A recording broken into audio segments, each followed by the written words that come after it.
Sathya Sai Speaks, Volume 5, Chapter 44.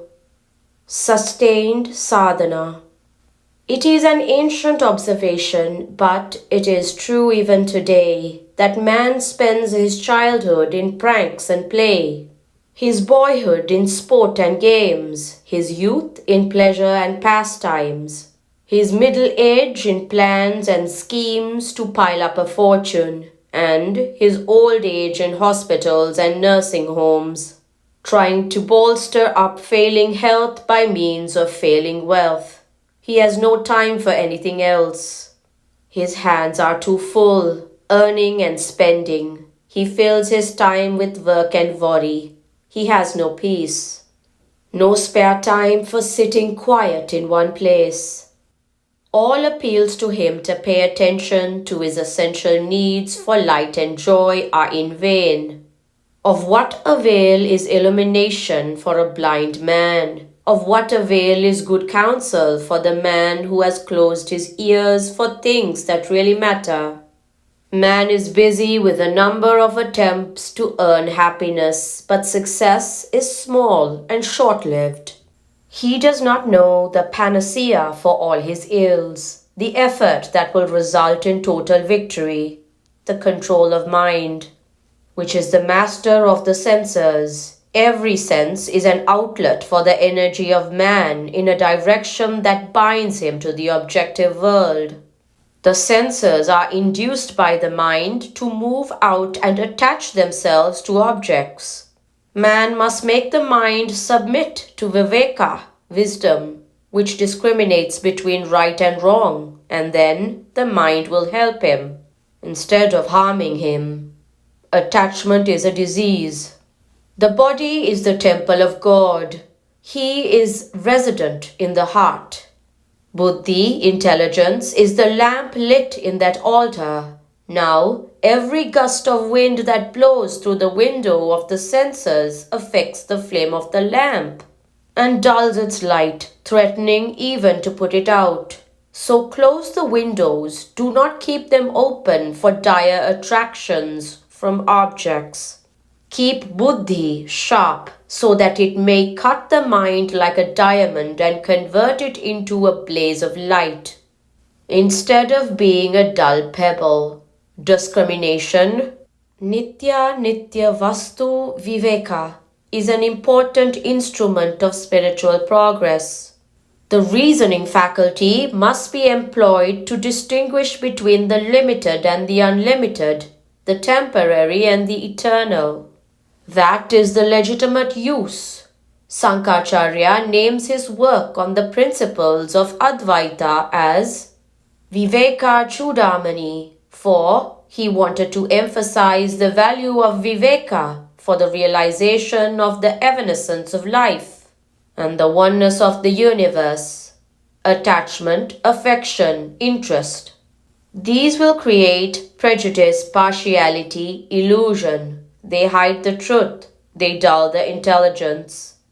Raga is roga. Attachment is disease, so far as the inquirer is concerned.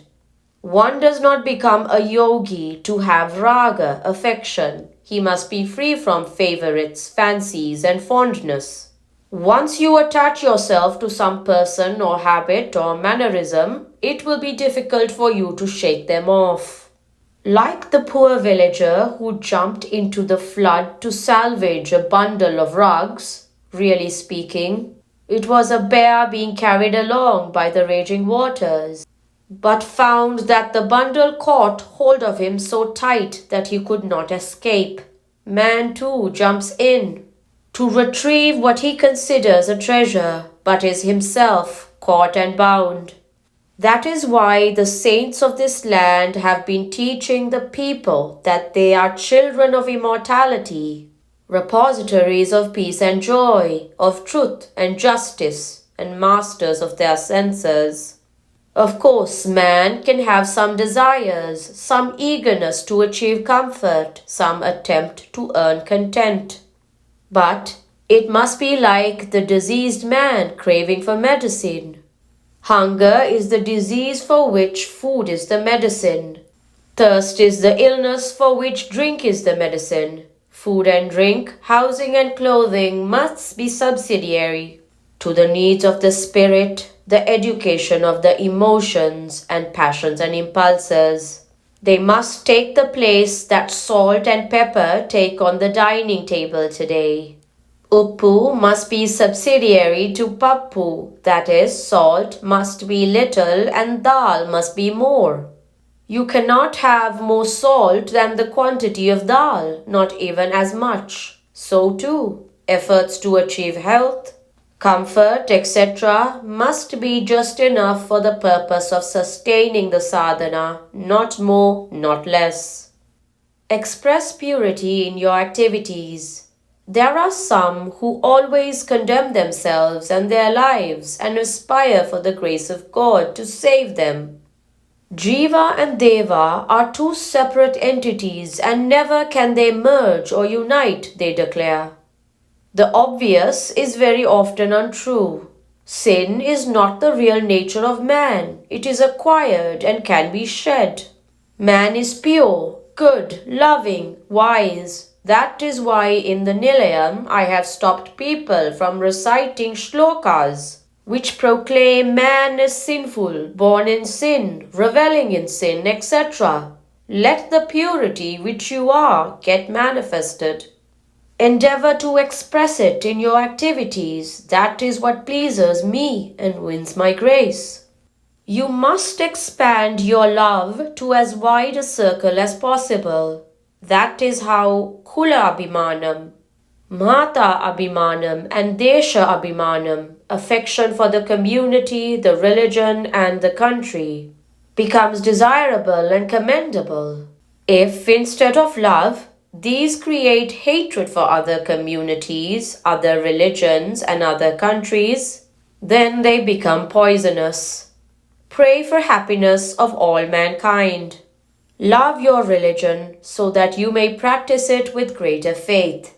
And when each one practices his religion with faith, there can be no hatred in the world, for all religions are built on universal love. Love your country so that it may become strong, happy and prosperous, an arena for the exercise of all the higher faculties of man. Feel that Delhi or Calcutta is as much a part of yourself as your own town or village. Any pain in the toe is as much a matter of concern for you as a pain on the top of your head. Strive to make India strong and happy so that it may not be a drag on other countries or even a temptation. She was once the guru of humanity. Let her assume that role again. Live, therefore, the life that will make you respected and revered as a child of Bharat. The life that will be an example and inspiration for all. Pray for even those who invade the land out of greed or hate. Sympathize with their ignorance and pray that their steps may be directed towards truth, justice and love. Prayer has great efficacy. The Vedic seers prayed for the peace and happiness of all mankind, of all animate and inanimate things. Cultivate that universal vision. Prashanti Nilayam, Dasara, October 2nd, 1965. Prayer must emanate from the heart, where God resides, and not from the head, where doctrines and doubts clash. Sri Sathya Sai Baba.